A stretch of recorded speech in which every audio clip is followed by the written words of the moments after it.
அனைவருக்கும் வணக்கம். நான் உங்கள் அருண் மனோஜ்குமார். அதாவது நம்ம முன்னாடியே சொல்லியிருந்தோம்ல, விஜய் கல்வி விருது விழா அப்படின்னு சொல்லி பார்த்தீங்க அப்படின்னா 2023 ஆரம்பிச்சாங்க. அதை தொடர்ந்து அதோடைய அடுத்த கட்டமாக பார்த்தீங்க அப்படின்னா கடந்த 28ஆம் தேதியிலேருந்து இந்த ஈவெண்ட் நடந்துச்சு. ஓகேங்களா, அதை தொடர்ந்து இப்போ ஜூலை 3ஆம் தேதி வந்து அதோட 2ஆம் கட்டமாக பார்த்தீங்க அப்படின்னா கல்வி ஆண்டு விழா. ஓகேங்களா, அதாவது 10th 12th மாணவர்கள் வந்து பார்த்தீங்க அப்படின்னா இப்போ நடந்து முடிஞ்ச பப்ளிக் எக்ஸாமில் வந்து டாப்பர்ஸாக இருக்காங்கல்ல, ஃபர்ஸ்ட் 3 மார்க் எடுத்தவங்க, அது வந்து தொகுதி வாரியாக பார்த்தீங்க அப்படின்னா வந்து விருதுகள் வழங்கிட்டு வராங்க. ஊக்குவிக்கிற அமௌண்ட்டு இந்த மாதிரி சொல்லுவாங்க, ஊக்கத்தொகை, அந்த மாதிரியான விஷயங்கள்லாம் வந்து பார்த்திங்க அப்படின்னா வழங்கிட்டு வராங்க. கரெக்டுங்களா? இப்போ வந்து என்னென்னா முதல் கட்டமாக பார்த்திங்க அப்படின்னா 28, 2ஆம் கட்டமாக பார்த்திங்க அப்படின்னா இப்போ ஜூலை 3 இது வந்து நடந்துட்டு இருக்கு. அப்போ வந்து விஜய் சார் வந்து ஒரு ஸ்பீச் ஒன்று கொடுத்தாப்புல. நான் வந்து எல்லாத்துலேயும் வந்து இதுமாரி அதை பற்றி நம்ம ஆல்ரெடி பேசி வச்சிட்டோம், அந்த வீடியோவில் நம்ம பேசி வச்சோம். எக்ஸப்ஷனலாக இதில் விஷயங்கள் நம்ம வந்து கன்வே பண்ணாமல் இருந்தோம், அதை பற்றியும். ப்ளஸ் இப்போ திடீர்னு ஒரு ட்விஸ்ட்டாக ஒரு விஷயத்தை வந்து விஜய் அவர்கள் வந்து ஸ்பீச்சில் கன்வே பண்ணியிருந்தாரு, அதை பற்றி நம்ம பேச போகிறோம். ஓகேங்களா, ஸோ வீடியோ ஸ்கிப் பண்ணாமல் பாருங்கள், அப்போ தான் நான் என்ன சொல்ல வரேன்னு உங்களுக்கு புரிய வரும். ஓகே, ஃபர்ஸ்ட் எக்ஸப்ஷனலான விஷயத்த சொல்லிடுறேன்.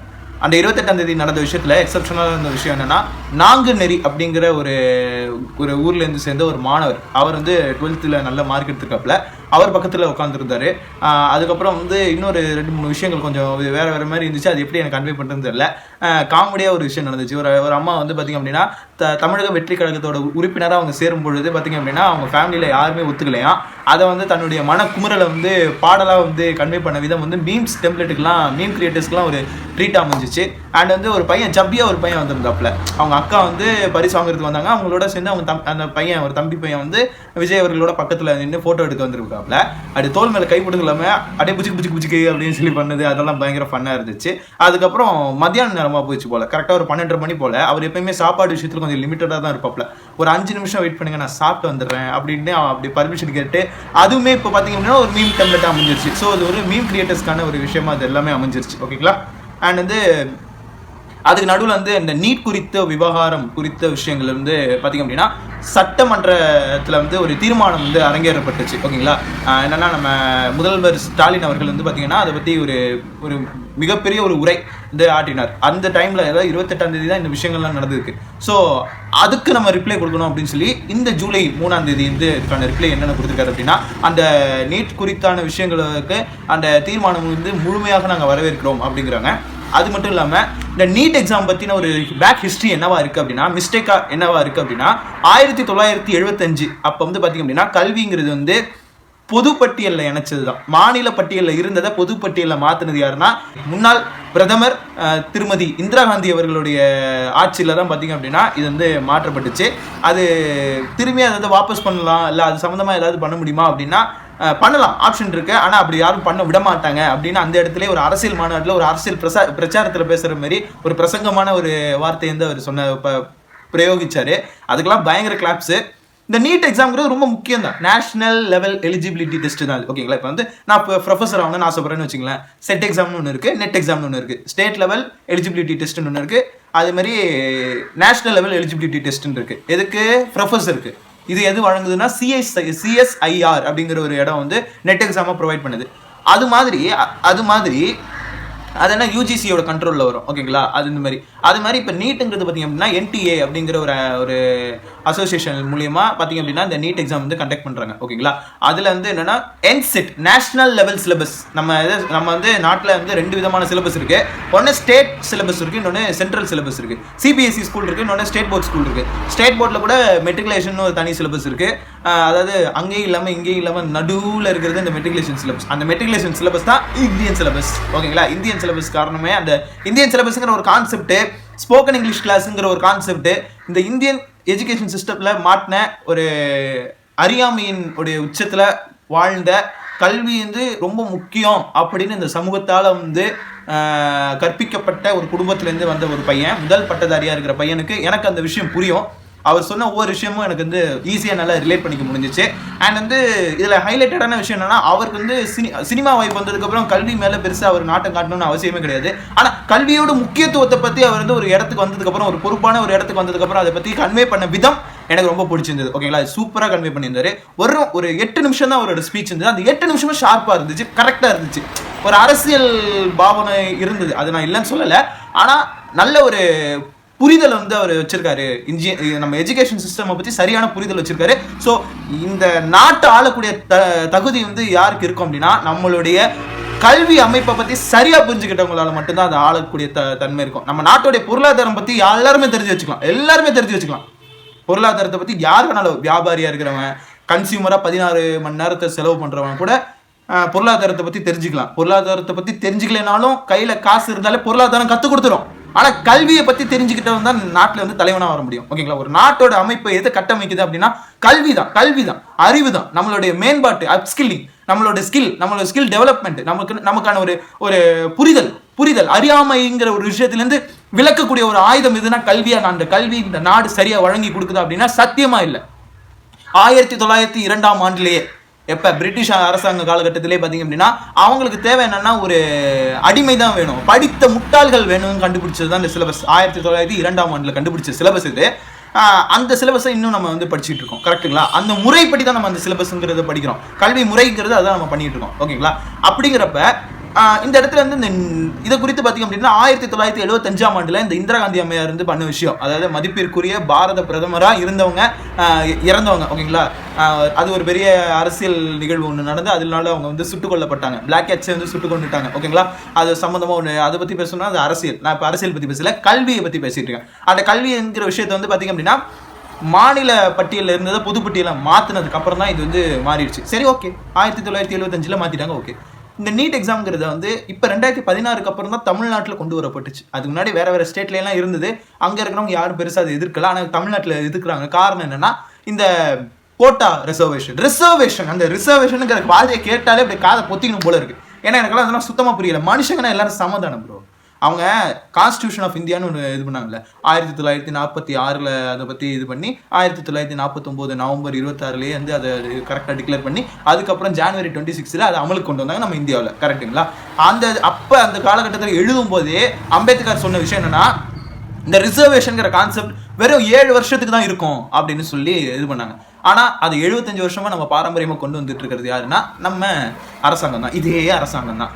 ஏன் 7 வருஷத்துக்கு வச்சு இந்த ரிசர்வேஷனை 75 வருஷமா வச்சிருக்காங்க. உண்மையா திறமைக்கு கிடைக்காத அங்கீகாரம் இந்த ரிசர்வேஷன் கோட்டால கிடைக்குது. ஓகேங்களா? இது வந்து உடனே நான் பிற்படுத்தப்பட்டவனாவே இருந்தாலுமே, நான் பட்டியலிருந்து சார்ந்தவனா இருந்தாலுமே நான் இதான் சொல்லுவேன். நான் பிற்படுத்தப்பட்டவன் தான், நான் பிசி காஸ்ட்ல உள்ளவன் தான், நான் எஸ்சி எஸ்டியில் இருந்தாலும் கூட நான் இதை பத்தி பேசுவேன். எனக்கு ரிசர்வேஷன்ங்கிறது வந்து பார்த்தீங்க அப்படின்னா சுத்தமாக புரியல. அதோட ஐடியாலஜி எனக்கு சுத்தமாக புரியல, பிடிக்கலன்னு சொல்லலாம். ஓப்பனாக சொல்கிறேன். எதுக்கு பயப்படணும்? எல்லா மனுஷங்களும் இங்கே ஒன்று தானே. எல்லா மனுஷனுக்கும் திறமை இருக்கு தானே. ஈக்குவலாக எல்லாருக்கும் எஜுகேஷன் கொடுக்குறீங்க தானே, இல்லைன்னு சொல்லி கொடுக்குறீங்க தானே. எல்லாருக்குள்ளே ஒரு நாலேஜ் செட் ஆகுதுல. அப்படின்னா இந்த கல்வி அமைப்பு எந்த மாதிரி இருக்குது அப்படின்னா, ஒரு காடுன்னு இருந்தால் சிங்கத்தோட சிங்கம்னா அது ஒரு தனி, அது புலின்னா அது தனி, வந்து மான்னா அது தனி. ஓகேங்களா? மீன் தான் கடலில் தான் நீந்தும், கடலில் தான் மீன் நீந்தும். நம்மனா ஆமையா? கடல்லையே நீந்திக்கிட்டு இதில் மண்ணிலேயே நடந்து போயிட்டு இருக்கிறதுக்கு நம்மனா ஆமையா? சொல்லுங்க. நம்மனா பாம்பா? ஊருனியா? நம்மலாம் தண்ணிலேயே அதால் இருக்க முடியும், அந்த தரையிலேயே அதால் வாழ முடியும்ட்டு நமக்கு என்ன கேப்பபிள் இருக்கோ அதுக்கேற்ற மாதிரி எஜுகேஷனை வந்து நம்ம நாட்டுக்கு கொடுக்கறது இல்லை. கரெக்டாக? ஸ்கூலிங்கே அப்படிதான். ஒருத்தனுக்குள்ளே இருக்கிற திறமைய அப்படியே இருந்தால் அந்த கல்ச்சுரல்ஸ் அப்படிங்கிறது வந்து பாதி ஸ்கூலில் கல்ச்சுரல்ஸ் இல்லை, பிடியே கிடையாது.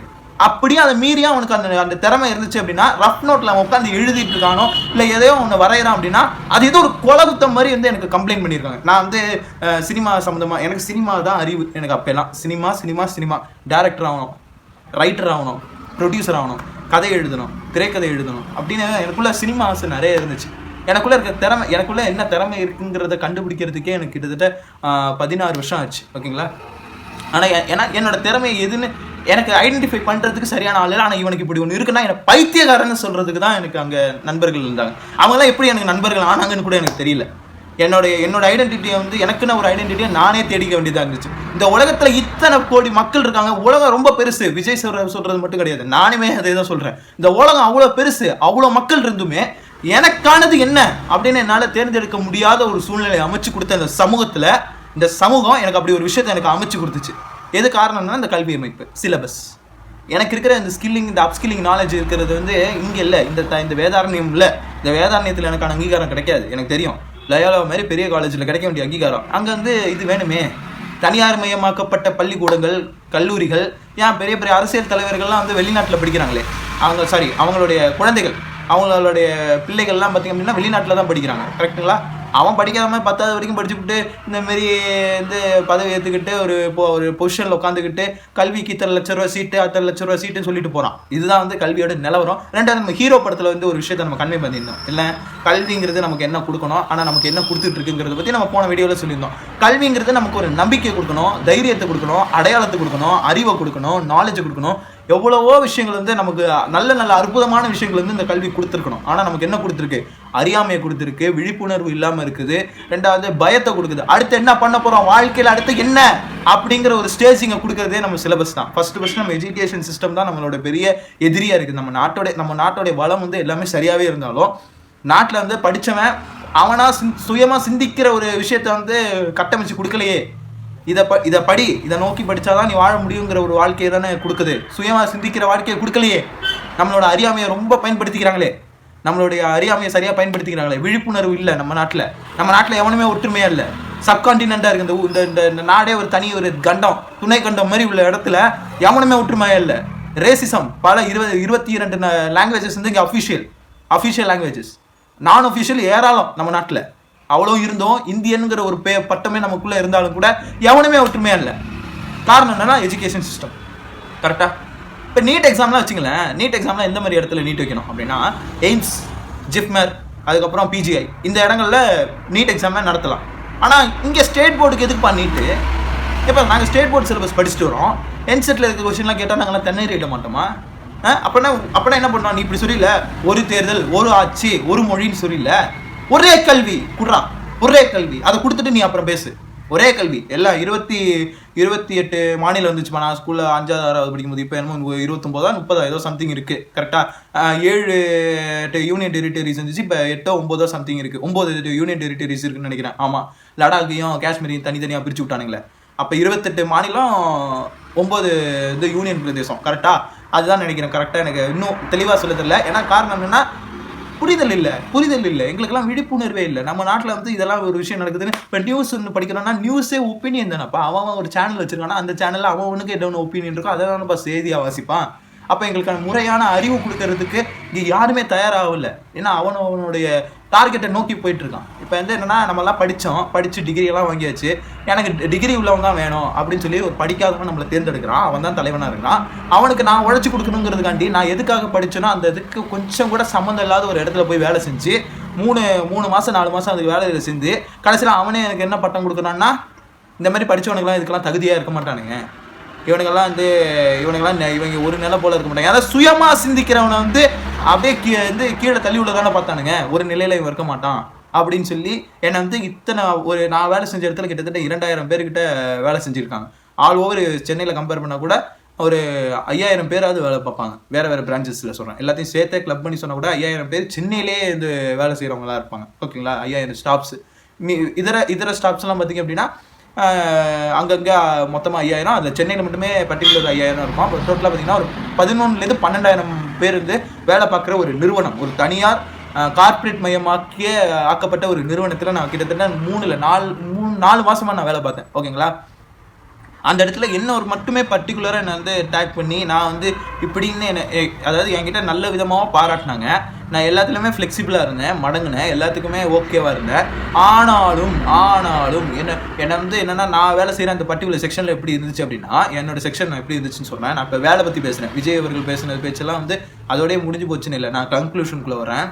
எப்படின்னா என் வேலையில் நான் வேலை செஞ்சிட்டு இருக்கிறது வந்து மற்றவங்களுக்கு அக்கறை கிடையாது. அவங்க வந்து சீனியர் ஸ்டாஃப் பெரிய இதாக இருப்பாங்க. அவங்களுக்கு வந்து அவங்க என்னென்னா ஓய்வு எடுக்கிறதுக்காக மட்டுமே வேலை செய்வாங்க. அவங்களுக்கு ஏதாவது பெரிய கிராம் லெவலில் இது வந்துருச்சு அப்படின்னா அசால்ட்டாக அவங்களுக்கு வந்துடும். அவங்களுக்கு அசால்ட்டாக வந்து உட்காந்து நிற்பாங்க.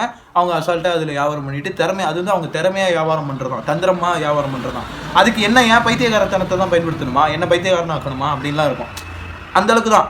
அதாவது ரொம்ப சுயநலமான ஒரு உலகத்துக்குள்ளே நம்ம வாழ்ந்துட்டு இருக்கோம். சுயநலம் இருக்கணும். சுயநலமே இருக்கிறது தான் நம்மளுடைய வாழ்க்கை. நம்ம நாடோடைய அமைப்பே அப்படி தான். சுயநலம் இருக்கலாம், எல்லா மனுஷனுக்குள்ளேயும் சுயநலம்னு ஒன்று இருக்கணும். ஆனால் சுயநலமே தான் இருக்கணும்னு இல்லை. ஓகேங்களா? சுயநலமாக தான் இருக்கணும் அப்படின்னு இல்லை. நம்ம ஒரு பொதுநலத்துலேயும் ஒரு சுயநலம் இருக்கணும், ஒரு சுயநலத்துலேயும் ஒரு பொதுநலம் இருக்கணும். அப்படி இருந்து ஒரு மனுஷனுக்குள்ளே ஒரு பரஸ்பரமான ஒரு யோசிக்கிறது, இந்த சாத்வீகமாக நடந்துக்கிறது அப்படி எதுவுமே கிடையாது. தன்னை நல்லவன் காட்டுறதுக்காண்டி இன்னொரு உண்மையாகவே நல்லவனாக இருக்கிறவனை கெட்டவனாக மாற்றுறதுக்கு என்னென்ன வழி இருக்கோ அது வந்து ஒருத்தனாக செய்ய மாட்டான், ஒரு குழுவாக செய்வாங்க. தனியாக செய்ய மாட்டானுங்க, ஒரு அணியாக சேர்ந்துருவானுங்க. இப்படி தான் நம்ம வாழ்க்கையோட சமுதாயம், இந்த சமூகம் அப்படி தான் வழங்கப்பட்டிருக்கு. அதோடைய அடிப்படையாக அதுக்கான காரணம் எது அமைஞ்சிச்சு அப்படின்னா கல்வி. நம்ம நாட்டில் முறையான கல்வி அமையலை. எஜுகேஷன் சிஸ்டம் வந்து இருக்கிறதுலே ரொம்ப ஒர்ஸ்ட் திங்காக மாறிடுச்சு. கான்ஸ்டியூஷன் வந்து இந்தியாவில் சிறந்த சட்டம், உலகிலே ரொம்ப சிறந்த சட்டம் இந்தியாவுடைய அரசியல் அமைப்பு தான் அப்படின்னு சொல்ல தெரிஞ்ச இந்த அரசாங்கம், இந்த உலகம் எஜுகேஷன் சிஸ்டமில் நம்ம நாடுன்னு இல்லை, ஓவராலாக பார்த்திங்க அப்படின்னா இந்தியா ஓவராலாகவே பார்த்திங்க அப்படின்னா நம்மளோட எஜுகேஷன் சிஸ்டம் ரொம்ப மோசமான ஒரு எஜுகேஷன் சிஸ்டத்துக்குள்ளே தான் நம்ம வாழ்ந்துட்டு இருக்கோம். அந்த எஜுகேஷன் சிஸ்டத்துலேயே பார்த்திங்க அப்படின்னா மாநில வாரியாக வந்து இந்த கல்வி வந்து அமைக்கணும். இப்போ நீட் எக்ஸாம் வைக்கிறீங்க, நேஷனல் லெவல் எலிஜிபிலிட்டி டெஸ்ட்டுனா அப்போ அதுக்கான சிலபஸையும் நீ நேஷனல் லெவலில் தான் எனக்கு கொடுத்துருக்கணும். கரெக்டாக ஏன் கொடுக்க தவறுனேன்?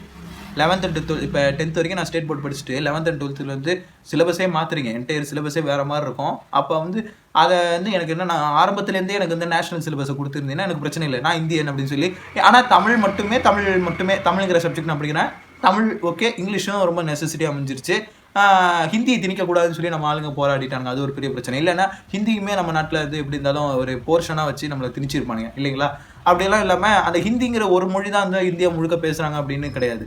அந்தந்த மாநிலத்தில் எது வந்து மக்களால் பேசப்படுதுன்னு ஒரு கணக்கெடுப்பு எடு, திரும்பிய சென்சஸ் எடு. 2011 அப்புறம் நீ இன்னும் சென்சஸே எடுக்கல. 2023ஆம் ஆண்டில் எடுக்க வேண்டிய சென்சஸ் இன்னும் 2024 ஆயிடுச்சு, சென்சஸ் நீ எடுக்கல. அப்போ எடுத்து பாரு, இந்த மாதிரி இந்த மாநிலத்தில் இந்த மக்கள் பேசுகிறாங்க அப்படின்னு. வெஸ்ட் பெங்காலில் பெங்காலி தான் வைக்கணும்னு இல்லை, வெஸ்ட் பெங்காலில் வந்து ஏகப்பட்ட மொழி பேசிட்டு இருக்காங்க. பெங்காலியை தாண்டி நிறைய மொழி அங்கே வந்து இருக்குது. மகாராஷ்டிராவில் ஹிந்தி பேசுகிறாங்கன்னு நினச்சிட்டு இருக்கேன், அங்கே மராட்டி இருக்குது, கொங்கணி இருக்குது. அந்த மாதிரி ஜார்க்கண்டில் வந்து வெறும் ஹிந்தி மட்டும் தான் பேசுகிறாங்கன்னு இல்லை, சந்தாலின்னு ஒரு மொழி இருக்குது. மணிப்பூரி மட்டும் கிடையாது, மெய்தைன்னு ஒன்று இருக்குல்ல. அதுமாரி ஒவ்வொரு நாட்டுக்கும் அவங்கவுங்களுக்கு என்னென்ன மொழி இருக்கோ அந்தந்த மொழி 22 அஃபிஷியல் லாங்குவேஜுக்குள்ளேயே உள்ளடக்கம் பண்ணி ஒரு சிலபஸை நீ உருவாக்கு. ஆனால் ஒவ்வொரு மாநிலத்திலும் அவங்கவுங்களுக்கு என்ன லாங்குவேஜ் தெரியுமோ அந்த லாங்குவேஜுக்கு முக்கியத்துவம் கொடுத்து அதுக்கு அடிஷ்னலாக வேணால் இங்கிலீஷ் வச்சுக்க. இங்கிலீஷுங்கிறது ஆப்ஷனாக வச்சுக்கணும். ஆனால் என்ன, இங்கே அப்படி கிடையாது. இங்கிலீஷ் பேசலைன்னா புவர் எஜுகேஷன் அப்படின்னு சொல்லி அவனை வந்து லே ஆஃப் பண்ணுறதுல தான் பயங்கர குறியாக இருக்கானுங்க. பாவம். இந்த மாதிரி ஒஸ்ட்டு சில சினாரியோஸ் தான் நம்ம நாட்டில் நடந்துட்டு இருக்கு. காரணம் என்னன்னா நம்மளோட அறியாமை, புரிதல் இல்லாமல். நம்ம மக்களுக்குள்ள புரிதல் அப்படிங்கிறது சுத்தமாக இல்லை. ஓப்பனாக சொல்லப்போனால் சுத்தமாக இல்லை. அவங்களோட புரிதல் என்னன்னா டாக்டர் இன்ஜினியர் மட்டும் தான்ப்பா பெரிய படிப்பு, மற்றவங்களாம் வந்து சும்மா எடுப்பார் கைப்பில்லை அப்படிங்கிற மாதிரி. எப்போ எல்லாருமே டாக்டராக இருந்தாங்கன்னா கம்பவுண்டரை யாராக இருப்பா, மார்ச்சுரியில் எவன் நிற்பான் சொல்கிறேன். அதுக்கும் தயாராக இருக்கணும் எல்லா மக்களுமே. அது வந்து நான் இவ்வளோ படிச்சுட்டு போய் பிணவரையில் போய் நிற்கிறேன் அப்படின்னு அந்த ஈகோவை கிரியேட் பண்ணுறது கிடையாது. பள்ளிங்கிறது, கல்விங்கிறது பரஸ்பரத்தை கிரியேட் பண்ணுறது, சமரசத்தை கிரியேட் பண்ணணும். பரஸ்பரமான பார்வை, ஒரு விசாலமான பார்வை வந்து ஏற்படுத்தி கொடுக்க வேண்டியது நம்ம அதாவது நம்ம கல்வி தரத்துடைய முக்கியத்துவமே என்னென்னா நமக்குள்ளே இது ஒரு பரஸ்பரமான ஒரு பார்வையும் ஒரு சாத்விகமான ஒரு முறை. அதுக்கப்புறம் ரொம்ப முக்கியமானது தெளிவு, பயம் இல்லாமல். இந்த உலகம் வந்து இத்தனை கோடி மக்கள் இருக்காங்கன்னா இத்தனை கோடி மக்களும் நமக்காக தான் இருக்காங்கங்கிற ஒரு இது. நம்ம இண்டிபெண்ட்டாகவே இருந்தாலும் ஒருத்தரையும் சார்ந்திருக்கிற வாழ்க்கை தான் நமக்கு இருக்கணும். யாரோ ஒருத்தங்க சொன்னாங்கங்கிறதுக்காண்டி அந்த வாழ்க்கையை நம்ம வாழ்றதுக்கு நம்ம இந்த உலகத்தில் பிறக்கலை. நம்மளை வேணா எடுத்து இந்த உலகத்துக்கு அறிமுகப்படுத்துனது வேணால் யாரோ இருக்கலாம். ஆனால் நம்மளை வாழ்க்கை முறைங்கிறது நம்ம கையில் அமையணும். அந்த நம்ம கையில் அமைக்கிறதுக்கான தன்னம்பிக்கை வந்து இந்த கல்வி நமக்கு கொடுக்கணும். கரெக்டாக? ஆனால் கல்வி கொடுக்கறது கிடையாது. சரி, ஓகே. இப்போ விஜய் சார் என்ன சொன்னாருங்கிறது சொல்கிறேன். இவ்வளோ நேரம் நான் இதை பேசிட்டு விஜய் சார் என்ன சொன்னாருங்கிறத பற்றி சொல்லாமல் இருக்கிறேன். அதாவது என்செட் அந்த எக்ஸாமுக்கு வந்து அந்த நீட் எக்ஸாம் வந்து என்செட் வந்து அடிப்படையாக வச்சு வருது. ஓகேங்களா? நாங்கள் வந்து பார்த்திங்க அப்படின்னா ஸ்டேட் போர்ட் சிலபஸ் படிச்சுட்டு நம்ம வந்து அந்த எக்ஸாம் எழுதுகிறப்ப நிறைய பேரியர்ஸ் வருதுன்னு சொல்கிறாங்க. அதுலேயே வந்து மக்கள் நம்ம தமிழ்நாட்டில் பெரிதளவில் பாதிக்கப்படுறது யாருன்னா இந்த பிசி, அதுக்கப்புறம் பார்த்திங்கன்னா எம்பிசி, எஸ்சி, எஸ்டி இந்த மக்கள்லாம் ரொம்ப பாதிக்கப்படுறாங்க அப்படின்னு பார்த்திங்க அப்படின்னா இந்த வந்து அவர் வந்து அந்த பேசின இதில் வந்து குறிப்பிட்டிருந்தாங்க. அப்புறம் மாநிலத்தில் வந்து நம்ம மாநில அவையில் வந்து இந்த மாதிரி தீர்மானத்தை இது பண்ணதை நான் வரவேற்கிறேன் அப்படின்னாங்க. சரி, பார்லிமெண்ட்லேருந்து இதை வச்சு வந்து ராகுல் காந்தி ஐயா வந்து எதை பற்றி பேசுனாங்க அப்படின்னா நீட்டுங்கிறது வந்து ஒரு ப்ரொஃபஷனல் எக்ஸாமாக இல்லை, அது ஒரு கமர்ஷியல் எக்ஸாமாக பார்க்கப்படுது. அதனால வந்து மக்கள் பல இடத்துல நீட்டை வந்து எதிர்க்கிறாங்க, நாளடைவில் அது வந்து வெறுக்கவும் செய்கிறாங்க. அதை குறித்து கொஞ்சம் நடவடிக்கை எடுங்க. அதுக்கு வந்து பார்த்திங்க அப்படின்னா இந்த கல்விங்கிறது வந்து பார்த்திங்க அப்படின்னா பொது இதுலேருந்து மாநில இதில் மாற்றணும் அப்படிங்கிறத பற்றி பார்லிமெண்ட்டில் அவருமே வந்து ஒரு ஸ்டேட்மெண்ட் வந்து முன்னெடுத்து வச்சார். இப்போ இதனால வந்து ஒரு பெஸ்ட் சொல்யூஷனே வந்து விஜய் சார் சொன்னார். அது என்னன்னா மெயினாக வந்து ஒரு கான்ஸ்டியூஷன் இப்போ அவசரமாக வந்து ஒரு சில சட்டங்கள் வந்து நிறைவேற்றுறாங்களே அதில் வந்து ஒரு சில பட்டியலில் கல்வியும் சுகாதாரத்தையும் வேணால் நீங்கள் பொது பட்டியலில் வைங்க. கல்வியோட சேர்த்து சுகாதாரமையும் சேர்த்து நீங்கள் பொதுப்பட்டியலில் வைங்க. அதுக்கான ஒரு கன்கரண்ட் லிஸ்ட்டை வந்து நீங்கள் கிரியேட் பண்ணி எங்களுக்கு அமைச்சு கொடுத்தீங்க அப்படின்னாலே நாங்களுமே எங்களுக்குன்னு ஒரு சுயமாக நாங்கள் வந்து கல்வி இதை அமைச்சுப்போம் அப்படிங்கிற மாதிரி அவர் சொல்கிறார். அதாவது நம்ம தமிழ்லேருந்தே நம்மளே வந்து ஒரு சுயமாக அமைச்சிக்கிறதுக்கும் இது ஒரு நல்ல ஒரு வாய்ப்பாக இருக்கும் அப்படிங்கிற மாதிரி சொன்னார். ஆனால் அது நடத்துறதுக்கும் நடக்க விடாமல் பண்ணுறதுக்கும் இங்கே அரசியல் பின்புலம் நிறையவே இருக்குங்கிறதையும் அந்த இடத்துல ரொம்ப காட்டமாக அதை வெளிப்படுத்தினார். இவ்வளோதான் மக்களே. நம்மளுடைய அறியாமையை ரொம்ப அழகாக பயன்படுத்திக்கிறாங்க. நம்ம வாழ்நாளில் 25% வந்து கல்விக்காகவே நம்ம வந்து ஒதுக்குறோம். ஆக்சுவலாக அவ்வளோலாம் நம்ம ஒதுக்கணும்னு அவசியமே இல்லை. ஆனால் இந்த நாடு நமக்கு சொல்லிக் கொடுக்குற விஷயம் என்னென்னா, படித்த முட்டாள்களை உருவாக்குறது தான் கல்வி அப்படிங்கிறத சொல்லி கொடுத்துட்ருக்கு. பயத்தை கற்பிச்சிட்டு இருக்கு, தன்னம்பிக்கையை வளர்க்க விடாமல் தடுக்குது, நமக்குள்ளே இருக்கிற திறமையை அடியோட வெறுக்குது. இதுதான் வந்து நம்மளுடைய கல்வி அமைப்பு. எல்லாருக்குமே திறமைங்கிறது ஒன்று வரும். ஆனால் அந்த திறமையை சார்ந்து துறையை வந்து எப்போ தேர்ந்தெடுக்கிறாங்க அப்படின்னா கல்லூரி காலகட்டத்தில். அந்த கல்லூரி காலகட்டத்தில் உள்ள கல்வி அமைப்பை பற்றி நாம் சொல்லணும்னு அவசியமே இல்லை. மேனேஜ்மெண்ட், ப்ரைவேட்டிசம், கார்பரேட்டிசம் அப்படின்னு சொல்லி அது ஒரு மாதிரியான ஒரு அரசியல் நடந்துக்கிட்டு தான் இருக்குது.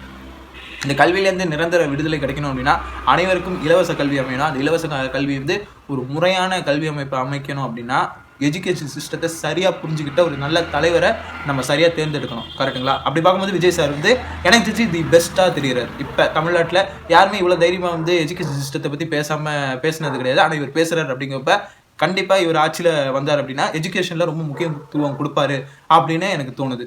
குலக்கல்வியெல்லாம் தூக்கி எறிஞ்சிட்டாங்க. குருகுலம், அந்த குலக்கல்விங்கிறது ராஜாஜி ஐயா கொண்டு வந்தார். இல்லை அப்படி கொண்டு வரக்கூடாது, காமராஜர் வந்து ஒரு பொதுவான கல்வியை வந்து நமக்கு வழங்கினார் இல்லைங்களா? அது மாதிரி எனக்கு தெரிஞ்சு விஜய் சார் வந்து இதுக்கான முயற்சி பண்ணுவார்னு நான் நம்புகிறேன்.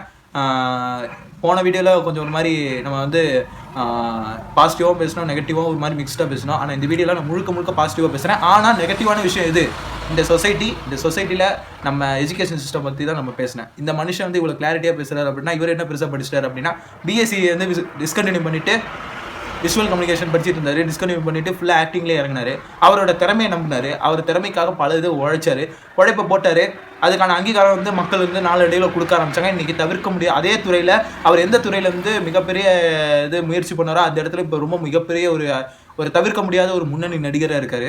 அது பற்றதுக்குன்னு இப்போ அவர் வந்து அந்த ஃபீல்டை விட்டு வெளில போகும்பொழுது கூட அவருக்கு மார்க்கெட் இருக்குது. அரசியல் பண்ண போகிறாரு, அரசியலில் இருக்க போகிறாரு, நம்மளையும் அரசியலுக்குள்ளே கொண்டு வர்றாரு, மறைமுகமாக அரசியல் செய்யுங்கன்னு வலியுறுத்துறாரு. இது வரவேற்கக்கூடிய விஷயமா நான் பார்க்குறேன். ஓகேங்களா? வரவேற்கக்கூடிய விஷயமா நான் பார்க்குறேன். ஆனால் இந்த மதுவிலக்கு சம்மந்தமாக அவர் பேசும்பொழுது மட்டும் கொஞ்சம் ஜாக்கிரதையாக பேசணும். ஏன்னா நம்ம அந்த தப்பை நம்ம செஞ்சுட்டு நாம் வந்து இன்னொருத்தவங்களுக்கு போய் அட்வைஸ் பண்ணுறது வந்து எனக்கு என்னமோ அவ்வளோ இதாக படலை. ஓகேங்களா? மற்ற எல்லா விஷயத்தையுமே நான் வந்து வரவேற்கிறேன். இந்த மது விஷயத்தில் மட்டும் கொஞ்சம், ஏன்னா நீங்கள் பல படங்களில் பல ஸ்டைலில் நடிச்சிருக்கீங்களே, அதை கட் பண்ணுங்கள். கட் பண்ணிவிட்டு உங்களுக்குன்னு ஒரு சொந்தமாக சேனல் கிரியேட் பண்ணுங்கள். நீங்கள் நடித்த 67 படங்களையும் வந்து அப்படியே பார்த்தீங்க அப்படின்னா இப்போ 68வது படம் வரப்போகுது. சரி, மொத்தம் 68 படத்தையுமே நீங்கள் வந்து போடும்பொழுது இந்த சிகரெட்டு, இந்த தண்ணி அடிச்சுக்கிட்டு பேசுகிறது, இந்த பாடல்கள் வரிகள் அந்த மாதிரி சில இது வச்சுக்கிட்டோன்னா தம் அடிக்கிற ஸ்டைலில் பார்த்து தான் லட்சுமியும் விழுந்துச்சு அப்படின்னு சொல்லி ஒரு வரியெல்லாம் வச்சு பாடிருப்பீங்களா, அது எல்லாத்தையுமே டக்குன்னு கட் பண்ணி ஒரு ப்ராப்பரான ஒரு மூவி வந்து கொடுங்க. ஏன்னா கத்தி படம் நீங்கள் கொடுத்துருக்கீங்க. ஏன்னா கத்தி படத்தில் ஒரு இடத்துல கூட ஸ்மோக் பண்ணுற மாதிரி காட்சியோ இல்லை தண்ணி அடிக்கிற மாதிரியான காட்சி எதுவுமே வராது. அது மாதிரி ஏன் 68 படத்துலையும் அது கொடுக்க முடியாது அவங்களால?